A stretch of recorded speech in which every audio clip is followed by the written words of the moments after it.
We're excited to be at Crossroads Baptist Church today and thankful that you're here with us. We have Dr. S.M. Davis, pastor for many years at Park Meadows Baptist Church in Lincoln, and he's now traveling in the itinerant ministry full-time in evangelism, and we certainly appreciate his ministry to us already. Let me go ahead and emphasize again that the meeting goes through Tuesday night. Tuesday night's the last meeting of our week. We will not be gathering again on Wednesday night. We're going to finish off the revival and then look to meet again on Sunday. But I trust that you will be blessed tremendously by the messages he brings. And so, Brother Davis, if you would please go ahead and come, my friend.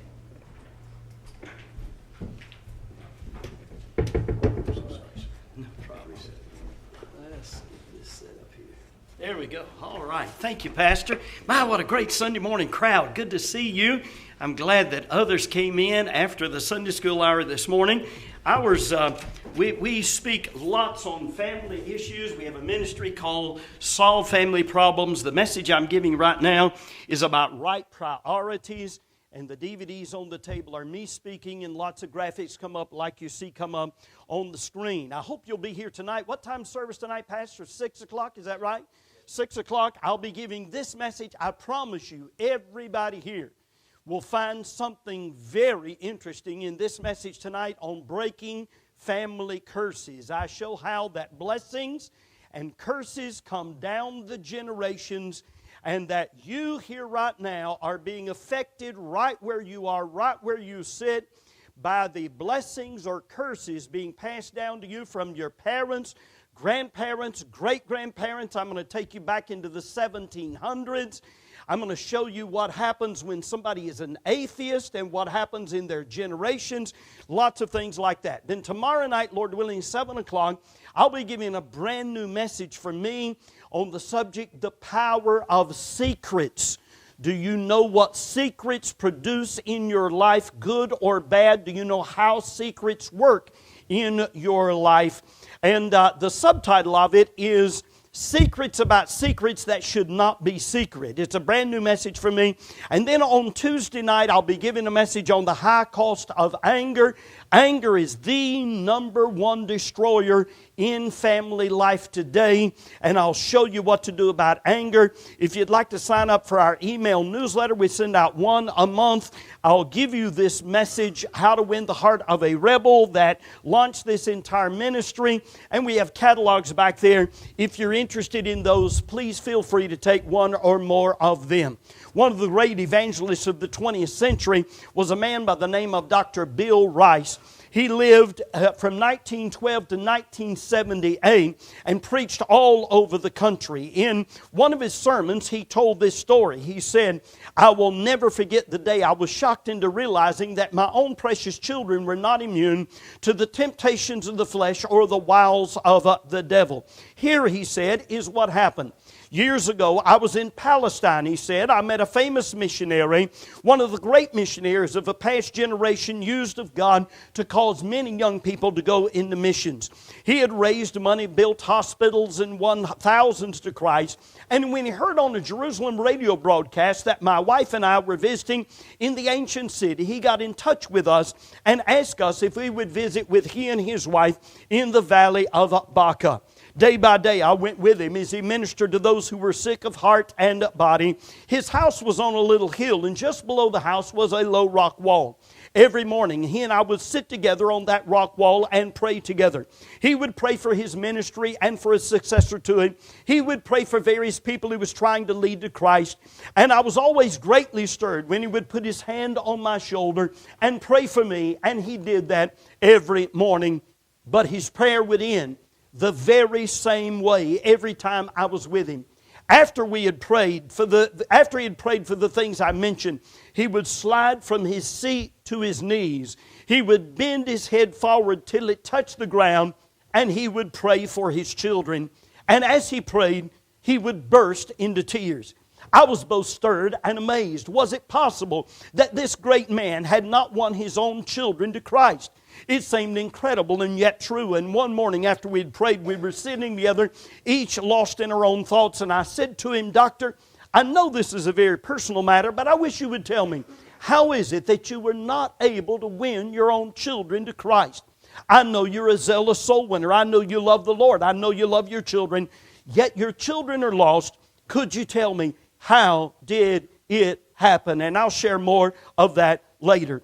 In 1 Timothy chapter 3, the Apostle Paul is writing about the office of bishop. The word means overseer, referring to the pastor of the church, but in many ways the key principles he gives would apply to any man in relation to his home. And I see you reaching for your Bibles, and I love that. That is wonderful. But I'd like you right now, if you would please just look at the screen and read the verses off the screen out loud, everybody with me. Would you do that, please?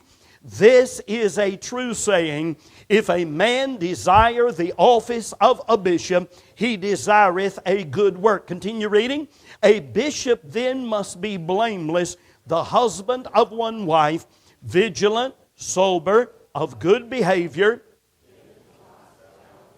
apt to teach, not given to wine, no striker, not greedy of filthy lucre, but patient, not a brawler, not covetous, one that ruleth well his own house, having his children in subjection with all gravity. For if a man know not how to rule his own house, how shall he take care of the church of God? Now I'm speaking on the subject how right priorities prevent or solve life's biggest problems. And in this message, I want to ask and answer a key question. Is a man's home a biblical priority? And if it is, what does that mean?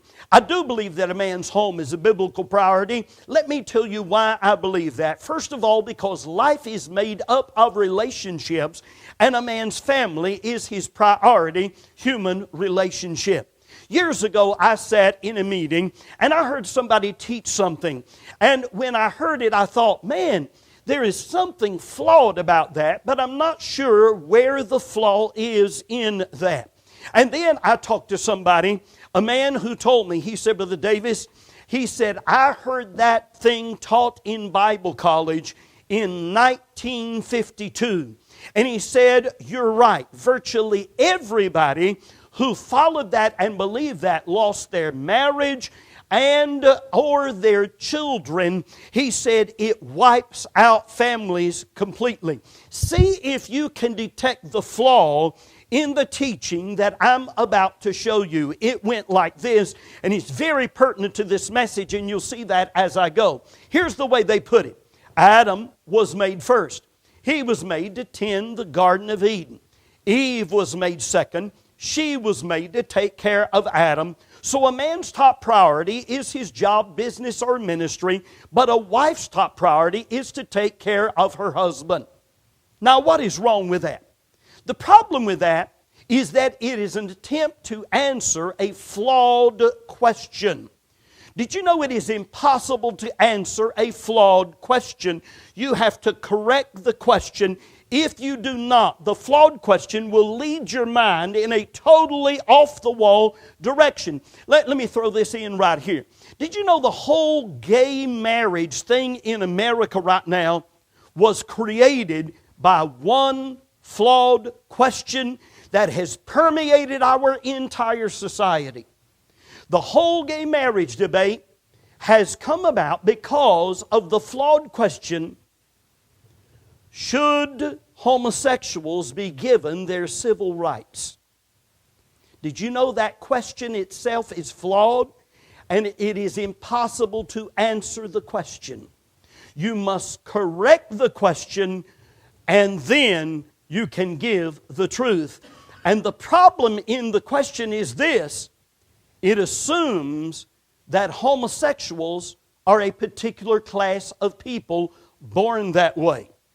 Now, let me give you what the truth is. I am not a homosexual. Neither are you. I am not a heterosexual, and neither are you. There are no heterosexuals. There are no homosexuals. There never have been. There never will be. In Genesis chapter 1, God gave it. Hold on to it. Hold on now. In Genesis chapter 1, God gave the whole thing. He said He created them male and female. How many males are here this morning? Let me see your hands. How many males are here? How many females are here this morning? Let me see your hands. That's everybody. There is nobody else. You say, well, what about those people? In Matthew chapter 19, Jesus said that there are some men born eunuchs from their mother's womb. There is nothing wrong with them. They have no desire for the opposite sex, and they were made that way by God. They are still males. Bruce Jenner can change his clothes. He can't change his chromosomes. He is male. He always has been. He always will be a male. You say, well, what about a lot of these other people? Anyone, the Bible refers to people who are sodomites who have become addicted to a sexual perversion, and anybody here could become addicted to a sexual perversion of any kind. Those two terms, homosexual and heterosexual, did you know those terms did not exist for 5,900 years of human history? Did you know they are not found in the Bible? Did you know you cannot find them in history until the year 1869, and a sexual deviant by the name of Carl Maria Kurtbenny coined the terms heterosexual, homosexual. He also coined, hold on to your seat here, I'll be very tactful how I say this, I know there are children here. He also coined the term heterogeneous to refer to people and animals. Somehow or other, that one didn't catch on yet. I expect it to, as perverted as our culture is becoming. And he coined that term as well. Now, think about this for just a second, would you please? If you and I, anybody here ever studied debating? Did you ever study debating? I got a brother who studied debating. Brother, let me ask you, if you get into a debate with somebody, you allow them to create their own terms and define them however they want to, can you win the debate? It's not tough, it's impossible. If you let somebody create their own terms, define them how they want to, then you cannot win the debate. You will lose the debate, and that is what has happened in America. So the question, should homosexuals be given their civil rights, cannot be answered. You have to correct it, and you say, I'm sorry, you're using the term homosexuals as though they were born that way. They were not born that way. They are males and females, and you do not give special civil rights to somebody that you're creating a whole new class of people that does not exist. Now, I'm back to my sermon. I was planning to come back all along. Now, I was talking about Adam and Eve, and Adam was, God made Adam first, made him to tend the garden. Eve made second, made to take care of Adam. And so, it was an attempt to answer a flawed question. The question that is flawed is this. That is a flawed question. If you ever asked that question, it's very flawed. It's an attempt to answer the question, what is a man's top priority in life? And the problem is, life is not made up of what? Life is made up of whose. Life is not made up of things. Life is made up of people. And if you follow the reasoning that Adam's top priority was to take care of the garden instead of Eve, then plants become more important than people. So a better question to ask is, who is a man's top priority as far as life relationships are concerned?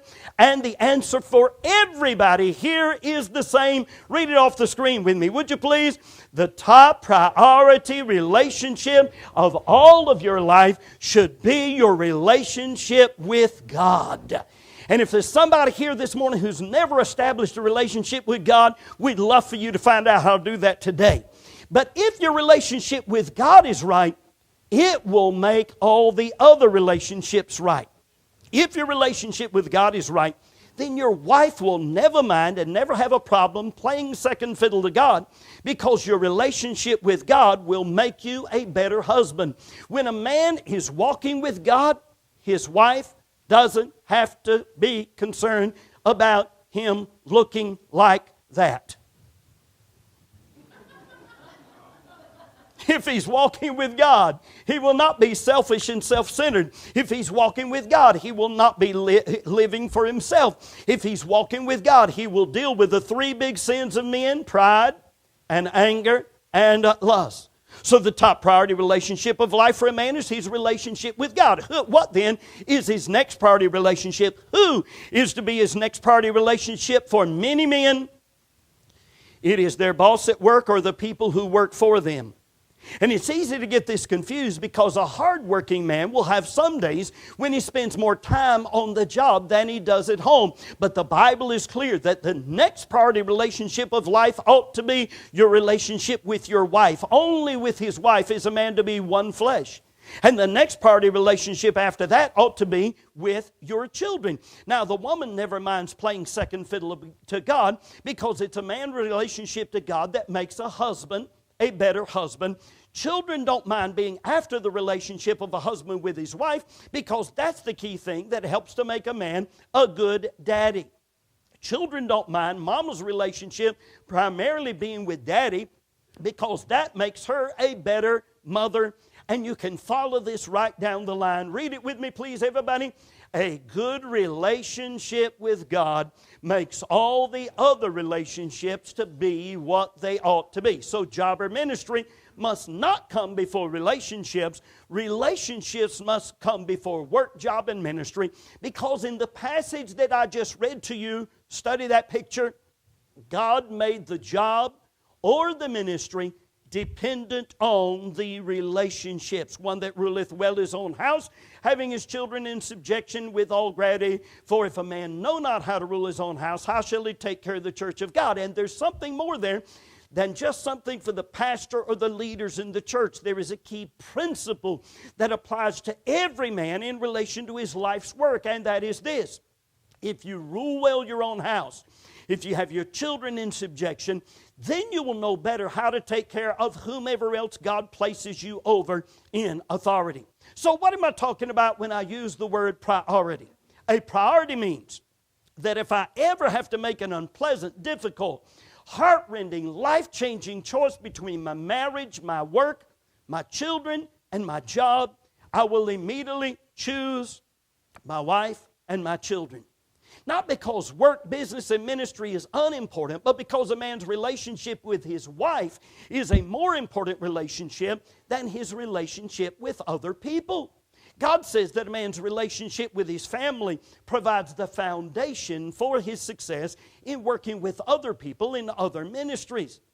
I was in Seattle, Washington, speaking at the state homeschool convention there several months ago now. And a man stood up to speak and he said, "My career was my focus, and it was clearly tearing my family apart. I was on an overseas business trip in Europe when the problem came to a head. I realized I could continue on my trip and keep my career, or I could return home and save my marriage and my family. I took the next flight home. I lost my job. I saved my family." That man made a good decision. What was that man doing? He was loving his wife like Christ loved the church. Study that picture. What kind of love was that? It was a love that agonized in the Garden of Gethsemane. It was a love that allowed a crown of thorns to be pressed into his scalp. It was a love that drug a cross in open shame through the streets of Jerusalem and hung in shame and died for his bride. Did you ever hear the funny story? Classified ads, supposedly somebody put in the newspaper, said this: "Farmer with 160 acres wants a marriage-minded woman with a tractor. When replying, please send a picture of the tractor." Now, why is that humorous? Because it obviously makes the things of life more important than people. But read off the screen, everybody, would you please? Things are only... Priorities of life are not in relation to things. They are always in relation to people. And things must always come after people. I think if you were to ask my wife, my sons-in-law, my daughters, or my grandchildren the question, which is more important to your dad or grandpa, his work or you, I believe they would tell you that they are a higher priority. Now notice, that priority does not hurt whatever ministry God has given or will give me. On the contrary, it is the foundation for that ministry. What does this sense of priority mean time-wise? It means I must spend whatever time is necessary to do anything I need to do to let my wife, children, and grandchildren know that they are the number one priorities of my life. My wife almost always travels with me when I go places to preach. Regine, lift your hand back there, would you please? There is the most patient lady on the planet, all right? She has been putting up with me for 47 years come July. She deserves a Congressional Medal of Honor is what she really deserves. But anyway, there have been times I'd be about to go to a meeting and I couldn't take her for whatever reason. And I've said to her over and over the years, you know, I can cancel this meeting if you need me to stay at home. And you know what? She's never yet asked me to cancel a meeting. If she did, I would.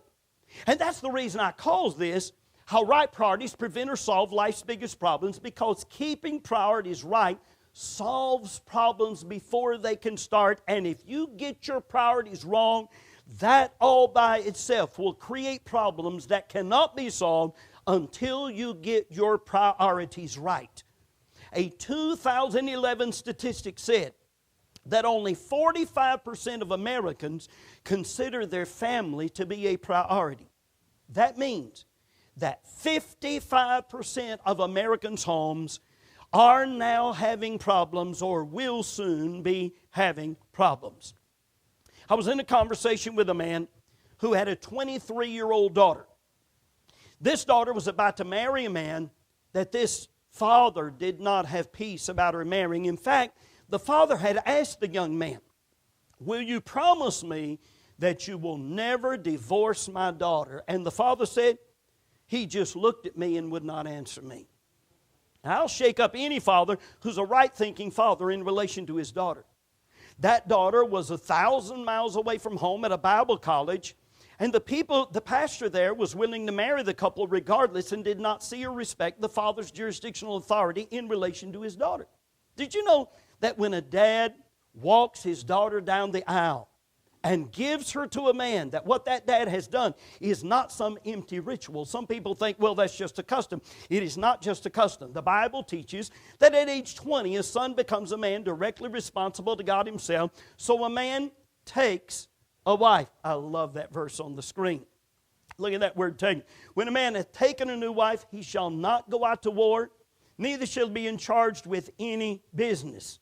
But he shall be free at home for 1 year, and shall cheer up his wife which he hath taken, because when she finds out what she got, he needs to be there to cheer her up. So anyway, a man takes a wife with his parents' direction and blessing, but a daughter continues under her father's protection until she is given in marriage. You see that phrase? Then she goes under her husband's protection, and what God is trying to do is see that ladies are always well protected. That is my youngest daughter going on her first date with her daddy, and there is the big walk down the aisle a few years later. And I want to tell you something, it happens fast, just like that. My conversation continued with this father whose daughter was far from home. And I said, I'm assuming you're talking to her every week on the telephone. He said, no, I'm not. I said, how long since you talked to her? He said, well, it's been several months. I said, you mean there is a wedding weeks away? And you're not always on the phone with your daughter? Well, she's marrying that guy. I said, but she's your daughter. She is your daughter. You have to move heaven and earth to do anything you can to protect her and love her. I said, you may not be able to stop her from marrying that guy. She's still a top priority relationship. Your wife is first, your daughter is next. All the people on the face of the earth, she's the number 2 relationship. Whatever you have to do to build your relationship with her, you have to do it. He said, well, I'd have to go in debt if I was going to travel there. I said, you know what? I'm not in favor of debt, but in this case, I would suggest that you sell your car, sell your motorcycle, sell your toys, sell your tools, And then if you don't have enough money, borrow what you need to. And you travel as much as you need to every 2 or 3 weeks for a week at a time, letting her know that you love her. If you cannot stop this wedding, and legally he could not, then it's time to at least rebuild a relationship with her and build a relationship with your future son-in-law. If you think their marriage may not make it, the only chance you have in the future for them to seek your counsel when they run into problems is if you have a good relationship with them. And if you don't have a good relationship, you don't have any chance at all. Now, I'm thinking of another family I talked to with a rebellious 16-year-old daughter. And in this case, because of the parents' jobs, both of them were over-the-road truck drivers, and they were gone from home almost all the time. And the result was they lost their daughter's heart. The most important ingredient in raising godly children is to get their hearts early, keep their hearts, be extremely vigilant to not lose your children's hearts. And if you ever lose the child's heart, then you go back, find out where and when you lost it, do anything you have to do to get the child's heart back. Well, they're gone from home so much, they lost her heart, and she had basically raised herself and become a rebel in the process. And I said to them, you know, you're probably going to have to change jobs. And they got mad. And they said one of the most foolish things I've ever heard any parents say to a daughter. They said, if we have to change jobs for you, you wouldn't believe what it's going to be like around this house. And it was like, you don't understand what you just did. They should have said, daughter, we're so sorry. We've been gone so much. It's damaged your life and our relationship. And we want to beg your forgiveness. We want you to know we love you so much that we're going to ask God to let us find jobs where we can be at home for you. And I said to those parents, you don't understand. You don't get it. You really may wind up raising your grandchildren now because of this. Life is relationships. And a man's family is his priority. Human relationship more important than his job. And it frees. This truth will free not only the man, but it will free his wife as well. Now, notice that every relationship, and I'm going to sake of time here, I'm going to skip a few things. Notice that every relationship in life that you deal with properly becomes the foundation for the next relationship of life. In fact, read this off the screen with me. Everybody, would you please, out loud, very clearly? The priorities of life's relationships can be understood by the order in which life comes, with any exceptions to that order being outlined specifically by God Himself. For instance, a child is born. His first priority is to his dad and mom, then brothers and sisters. That's me on the bottom left there. That's my parents back in the 1940s. Then his grandparents, then uncles and aunts and so on. At marriage, and I'm feeling woozy, that's my bride right there. I may have to take a break here, Pastor, and just run back and kiss her. Sometime I do right here, you know. At marriage, a God-ordained covenant shifts the child's priority from the top priority being his relationship with his mom and dad to his mate. Here's the verse that does that. And that's the reason when I'm counseling couples before they get married, I say to them, I suggest you either start now or the day you get married, referring to her folks as dad and mom. Here's my father-in-law. He lives with us. He's 85 years of age, and we are so excited that he is living with us. And it is also true that when my daughters got married, my sons-in-law became like sons to me. That is critically important because if not, I may get messed up and choose my grandsons over my sons-in-law. We have a 20-year-old grandson living with us right now. Just we live closer to where his work is, and it was all right with his parents. And he is a man. I said, he's a man, he's a man, he's a man. But this week, my wife and I were discussing something about his life. And I said, we need to call his mom and dad and share this with them because there is still a special relationship between him and his mom and dad. And we're after that. It's first relationship with God, then with his mom and dad, then with us, and their relationship is before ours. Now, listen to this story written to an advice columnist. My oldest daughter was in her second year of college, began to date Carl, who was not a serious student.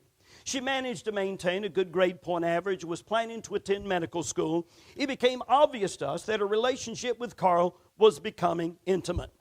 Her father had a long talk with her, tried to get her to drop Carl, but she refused. Dad then gave her an ultimatum. If she continued to see Carl, we would no longer give her financial support. A good decision on their part.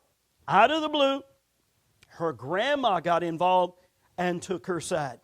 Now, what is happening here? The grandmother has messed up the priority order, and that's the reason you're going to hear about major problems that erupted.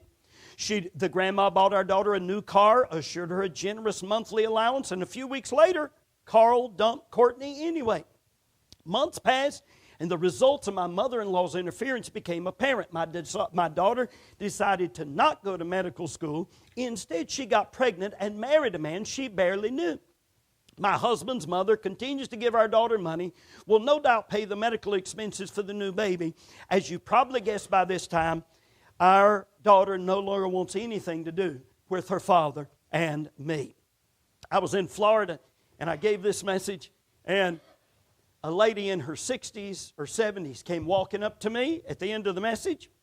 She said, "You know that story you just told about that meddling grandma?" I said, "Yes, ma'am." She said, "That's me." She said, "I got the message. I'm going to go change it."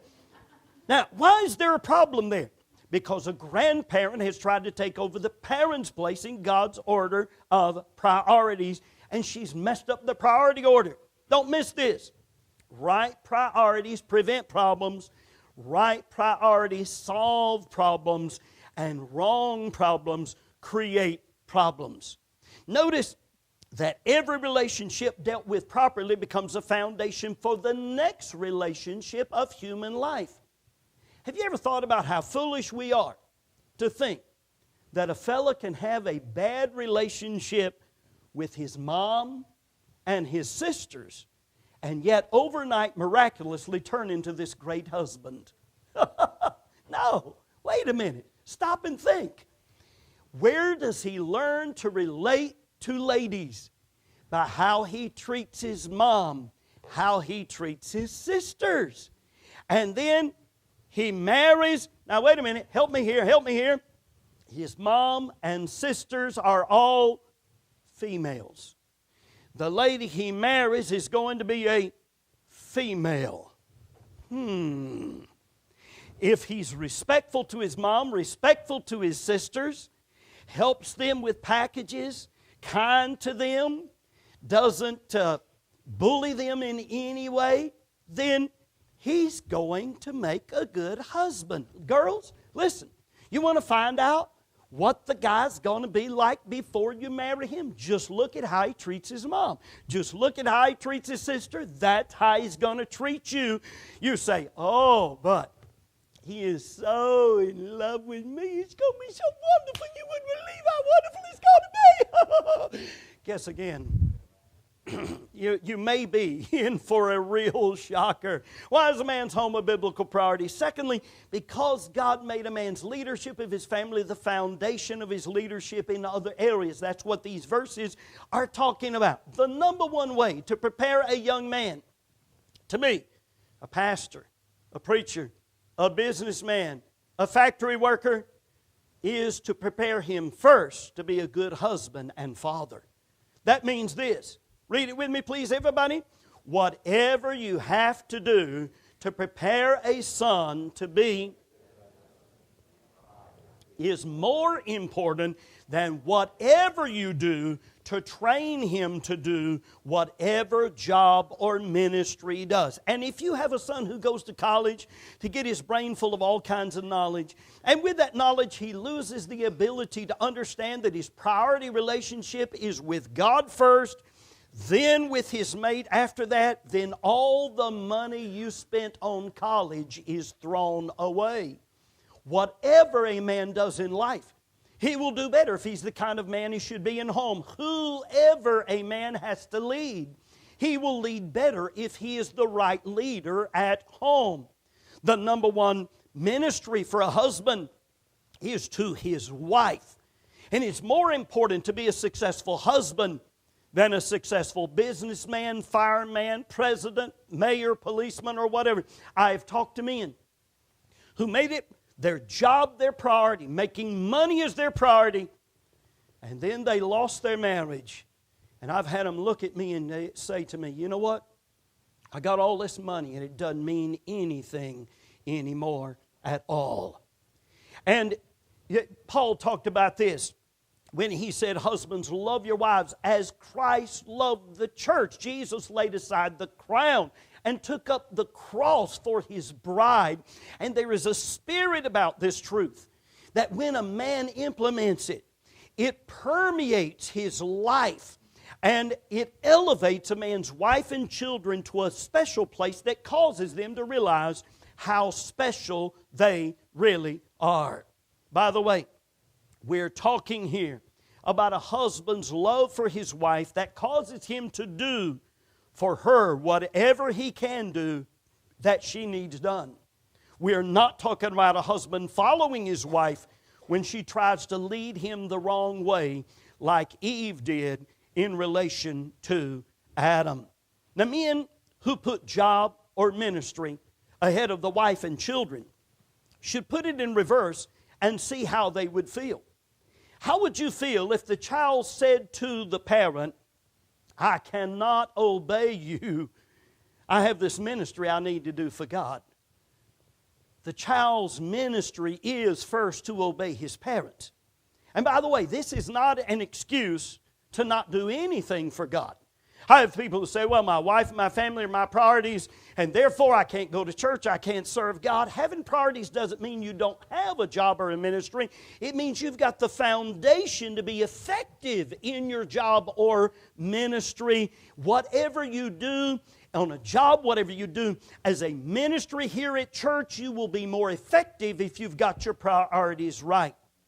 A man's home is a biblical priority because of the damage to a wife and children who are not a priority. You don't break God's principles in this area without devastating consequences. Mothers, if your children are a bigger priority than your husband, divorce is often the result even after over 20 years of marriage.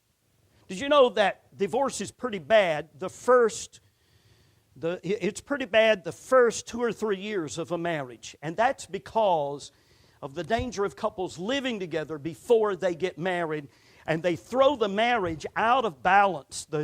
I could explain this, I just don't have time this morning, but the day they get married, if you live together before you're married, and we're not condemning anybody. There may be folks like that here this morning, and you're welcome here. We're thrilled that you're here, and I know I'm speaking on behalf of your pastor. This church loves you and wants to minister to you right where you are right now, okay?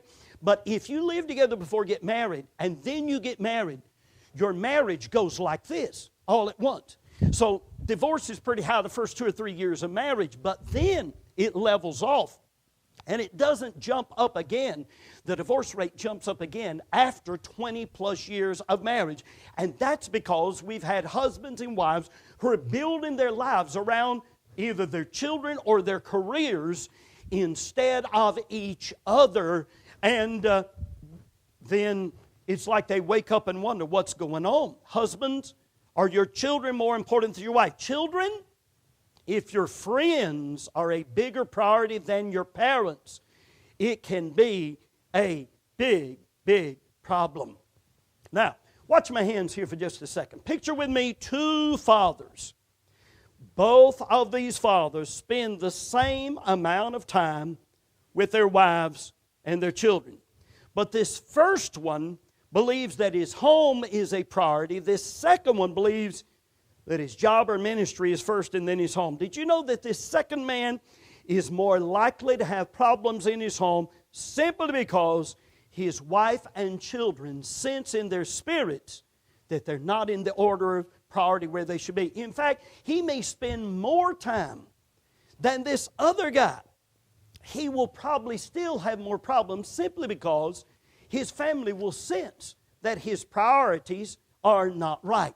When a child feels I'm less important than a stranger, it creates feelings of rejection, insecurity, and inferiority in the child's life.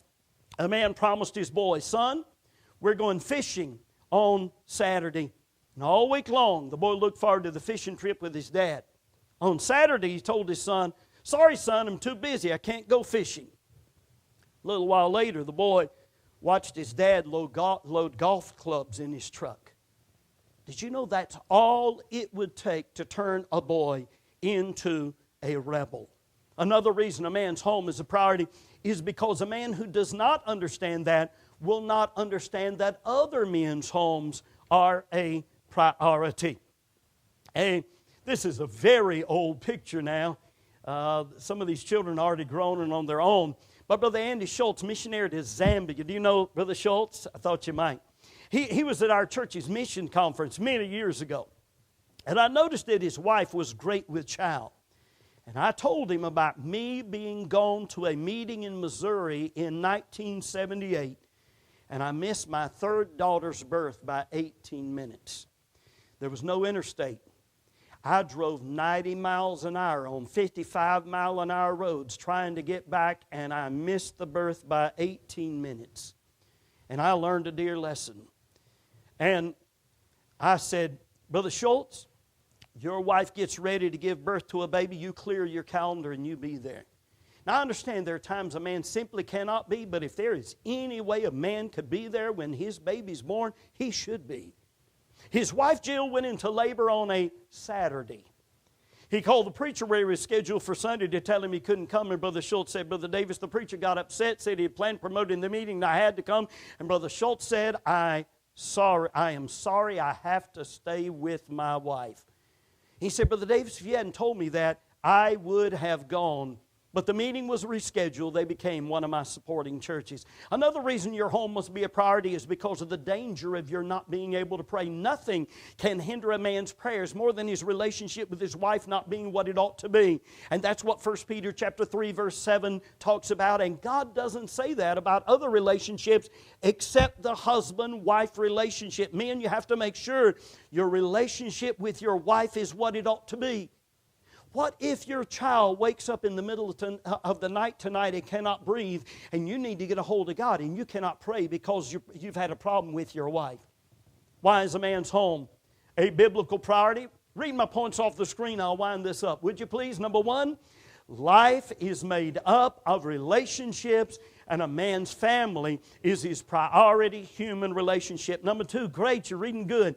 God made a man's leadership of his family. Number three, because of the damage to a wife and children who are not a priority. Number four, a man who doesn't understand that will not understand that other men's homes are a priority. Number five, because of the danger of your not being able to pray. And number six, read it please, the temporal nature of life itself makes this a priority. Now what am I talking about? I'm talking about the fact that I'm not talking to somebody else, I'm talking about you. You are going to grow old if you live long enough. The picture on the screen in front of you is me. I had not been in the hospital since I was 5 years old, and that is in Methodist Hospital right over here, and that is 4.5 years ago now. I was just busy doing all the things that a man does. I started having chest pains, and I thought, well, I think it's pleurisy. I'd had pleurisy before, and pleurisy is an outer infection of the chest cavity wall, and I thought the pains felt very similar to that. I had a heart attack on Sunday morning during Sunday school. Chest pain went to about an 8 or a 9 level, but it was a very untypical heart attack. The pain went away. I preached that morning. I preached that night. I drove to Arkansas on Monday morning and preached twice in a preacher's meeting down there, and drove back on Wednesday and was at church on Wednesday night, and I had chest pain again that night, and I had promised my girls I would call my doctor. My doctor's right over here in Washington, Illinois. Good man, Christian man. And I called him up, and I told him what the situation was, and was talking to his nurse, and she said, "You need to go to the emergency room." I said, I don't think it's a big deal. I'm not going to the emergency room if he can't get me in. She said he's not going to be back in the office till Monday. I said, well, it'll just wait till Monday, I guess. You know, I can't believe. By the way, can I tell you something? You can be 99% sure you're on your way to heaven and be 100% on your way to hell. Pastor, I was 99% sure it was pleurisy. And I was 100% wrong, and God must have sent His angel to keep me alive. I tell folks, I think God looked down from heaven and said to my angel, if you're saved, you've got an angel assigned to you, and said to my angel, he's not really tempting me, he's just being really stupid like he's been a few other times. And I'm not done with him yet, and so go down there and keep him alive till I can take care of him. I went to the doctor, and Dr. Lee held 2 EKGs in his hand, one he had just taken and one he had taken 3 years earlier, and he said, Pastor, you got to go in the emergency room now. I got to the emergency room, I looked at the doctor in the emergency room, and I said, hey, Doc, I had planned to mow my yard today. If you'll let me go, I'll go mow my yard. And that doctor looked at me, and he said, I never will forget it, he said, you really don't get it yet, do you? He said, you have a major problem, and we are trying to keep you alive long enough to take care of your problem. He said, you don't even walk across this room. Yes, sir. I was 99% sure it was pleurisy. I was almost 100% dead. And you know what? You could be sitting here this morning 99% sure you're on your way to heaven because you're a good person. You've lived a good life. You go to church every once in a while. You talk to God every once in a while. You may have been baptized. And you know what? If you've never reached that point in your life where you realize you were a lost sinner on your way to hell and you cried out to God and said, dear God, I'm lost. Come into my heart, forgive me of my sins and be my Savior. I need you. Only you can save me. I want to promise you, you can think you're good enough to go to heaven and you can definitely wind up in hell. I had 2 heart surgeries within a week's time. The chest pain has never quit. My doctor tells me whenever I have chest pain to just take a nitro and forget about it. So that's what I do. Actually, it's gotten a lot better in the last few months. Hadn't had chest pain. I hadn't taken a nitro for about 3 months now, so I feel good about it. But while I was laying in that hospital, you know, I was pastor of Park Methodist Baptist Church in Lincoln, Illinois, 36 years, and I really thought I was going to pastor till I died. I loved pastoring. I miss pastoring. Every pastor I'm with, I'm jealous of him. I love it. Pastor, you get to see folks saved and grow and disciple. And evangelists, you've been an evangelist too, I think, haven't you? Weren't you an evangelist for a while? And you know what it's like. I don't know about you. I'll probably never pastor again because I can't handle the pressure and the stress of it. But the truth is, man, you've got the job. You've got it. And yet you're the Navy SEAL of spiritual life as well, man. You're right on the front line, man. I come in here, I preach for a little while, I'm gone. You know, and you're right there dealing with the people. It is a wonderful thing. But what happened was I was sitting in that hospital, and one of my granddaughters came walking in. And I could see the look on her eyes. I could see, I've already lost one grandpa. I'm fixing to lose another one. And she came over and I held her hand and I looked her in the eye and I said, I want to tell you something. I will do my best to be at your wedding one of these days. That's why I'm in this ministry now. That's it. I told you. Because I realized if I wanted to live, now it wasn't a matter of living for me. It was a matter of living for my wife, my children, my grandchildren.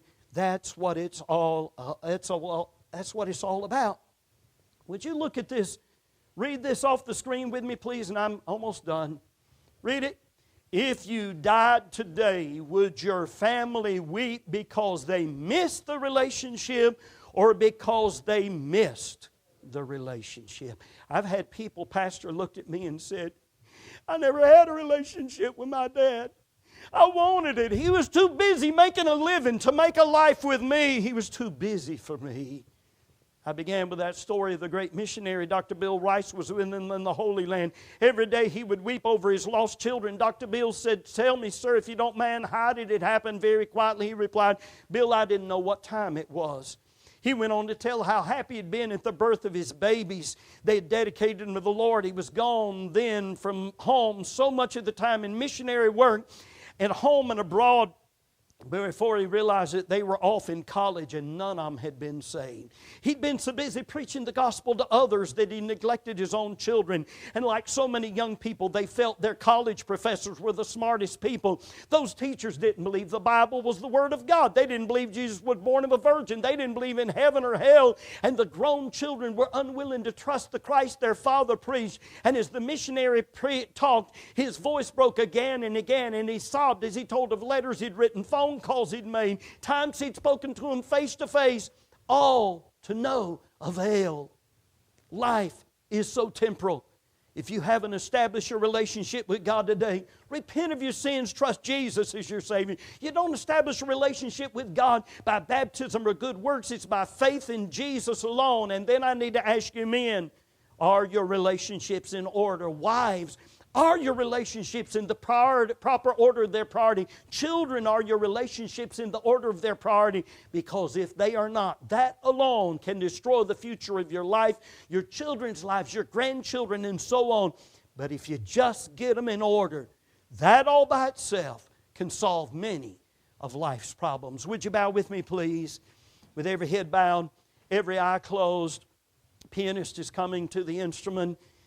And I'm wondering right now, with our heads bowed and our eyes closed, how many here are saved and you know you're saved? Lift your hand all over the house, would you please? That's a wonderful sight. God bless you. Thank you so much.